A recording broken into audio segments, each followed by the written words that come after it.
Hey guys, I'm Nisa Homey and welcome back to my channel. Today I'm sharing a crispy Jowar Dosa recipe. This Jowar Dosa batter recipe is made with Jowar atta, and you can also make soft spongy idlis with the same batter. Jowar is a summer grain and it helps to cool our body. So try to include Jowar in your diet in the summers. So let's get started with the recipe. Into a bowl I'm adding in 1/4 cup urad dal. Add in 1 tablespoon methi seeds and allow it to soak for about 20 minutes. So after 20 minutes, the dal is nicely soaked and I have also rinsed it a couple of times. Transfer the soaked dal into a blender and add in pink Himalayan salt as needed. Add in enough water to grind the dal. Add in 1/4 cup or about 3 tablespoons of cooked rice. Adding cooked rice helps in the fermentation process. Now instead of cooked rice, you can also use soaked poha. Blend this really well, and once blended, into the same blender jar, add in 1 cup of jowar flour. This is unroasted, locally sourced jowar atta. Now add in some more water. So altogether I used 1 and 1/4 cups of water, and then grind all this really well. Once ground, pour the blended Jowar Dosa batter into a bowl and cover and allow it to ferment for about 8 to 10 hours or overnight. Now fermenting may differ with the climate of the place you live in. I live in Kerala and right now we are in the middle of summers. So the batter did ferment in about 8 to 10 hours. Don't use a tight lid to cover the batter as we need the wild airborne yeast in the fermentation process. So some aeration is needed.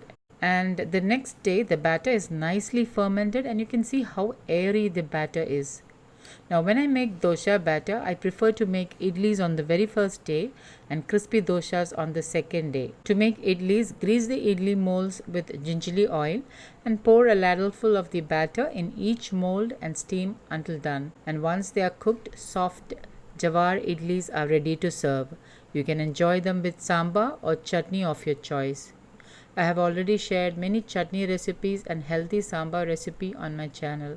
Please do check them out. I keep the batter in the fridge and make dosha on the next day. Now to make crispy dosha, grease a cast iron tawa with gingerly oil. Now the reason why I always prefer cast iron tawa is that cooking in cast iron helps in better iron absorption. So if you have iron deficiency anemia, try to cook at least one meal in an iron cookware. Once the tawa is heated, reduce the flame to the lowest and pour in a ladleful of the dosha batter and spread it out into a round thin dosha. Did you know that fermented foods like dosha and idli are a good source of vitamin B12 along with protein and fiber?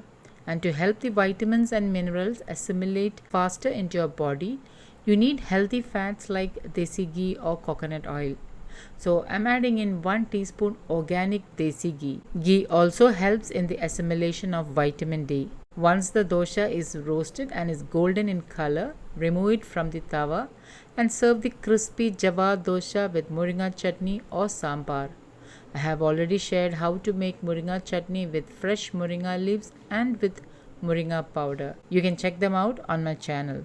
So guys, do try this healthy jowar dosha recipe and let me know how this turned out.